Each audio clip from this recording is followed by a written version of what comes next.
phosphorus and potassium on the edges of their body here, and we can't see that, but that's looking good. That's good, good fungal thing here. Lots of cellulose here. Do you see these little these little springs right in the center that are kind of transparent?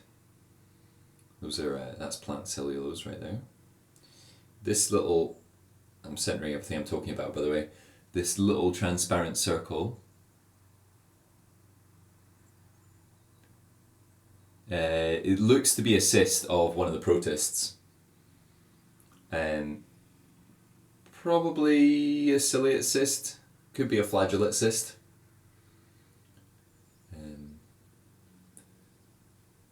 And you can see it's like a busy shopping centre in here, so all these little things that are gyrating about, these are all bacteria. I'll try and get a nice little focus for you here. Let's do a wee bit of the old shadowing, see if we can pick these guys out a bit clearer.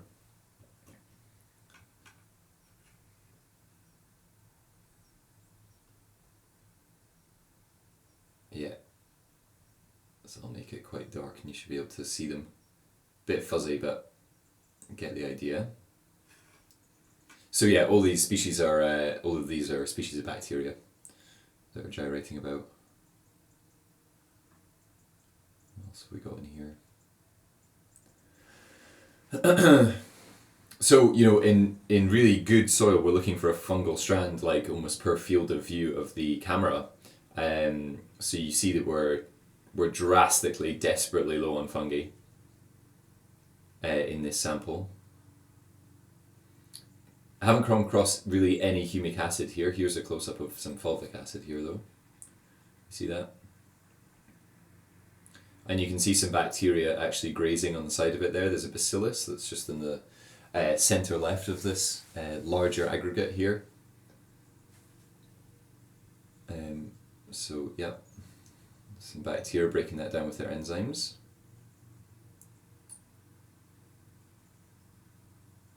What else have we got here? Okay, this looks to be another fungal strand.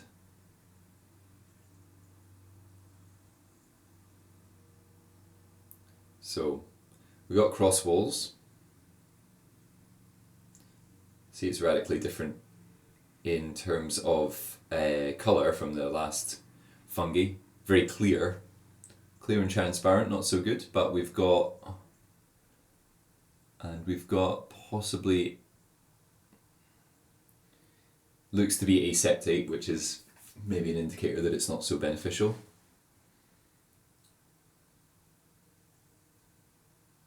And yeah, clear and transparent, decent diameter, fairly even diameter as well, and it's got like an even break at the end there, you see, so that's how we know it's for sure a fungi and not some sort of bit of organic matter. They tend to break very evenly, the hyphae. So yeah, there we go. Got a few strands of actinobacteria. There's another fungal strand there. So yeah, actinobacteria basically facultative organisms. So they basically they can be an indicator that your oxygen conditions are jumping between aerobic and anaerobic. They have a set of enzymes that lets them function in both environments, you know. So yeah, that looks to be a nice fungi as well. It's good. Here, right in the center, this thing that looks like a pear. Right there, it's quite a large object right here. That is a testate amoebae. So that's nice to see. So you can tell from its shape and the very edge of it that it's kind of got an opening on the left hand side, an opening to its shell that it creates. They can make their shell out of a lot of things. They do make them out of silica, and actually if you put them under electron microscope, you can tell that they've got a kind of honeycomb-like formation of scales all over their shell. So they're really quite beautiful under an electron microscope. And here obviously they just appear two-dimensional to us. There's a vacuole right in the centre there.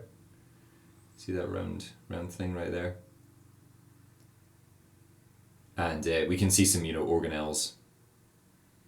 We can see that there's some sort of activity happening there, so it's alive, for sure. Can't see any pseudopods, but often a phenomenon that happens is when you prepare the sample, the testate amoeba actually, to protect itself, pulls in bits of organic matter and plugs its entrance through its shell to protect itself, which is quite cool. And if you observe them over a period of time, they'll eventually come out of hiding, a bit like a hermit crab.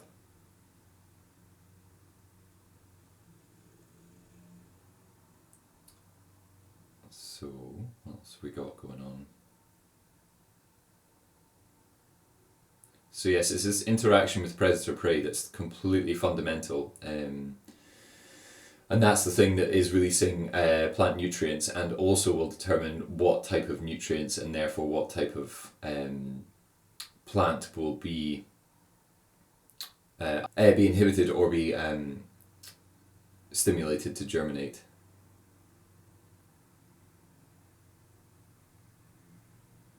And if we have all these a good diversity of organisms and a complete web of organisms under the ground, then that will allow the plant to access all the various macro and micronutrients and elements, trace elements that it requires for health. So therefore we'll have a plant that will be able to pull up the full spectrum of nutrients that it requires from the soil profile, and therefore be healthy.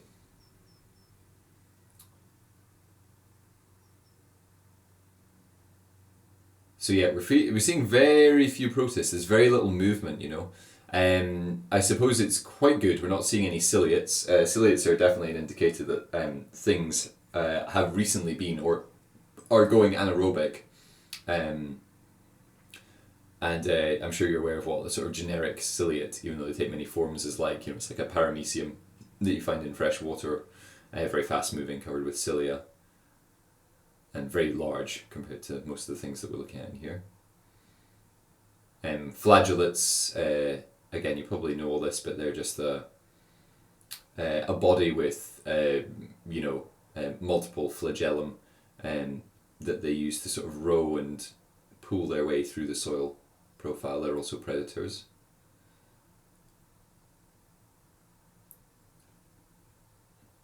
Okay. This is a cyst here. That's an cyst of an amoeba, right in the centre.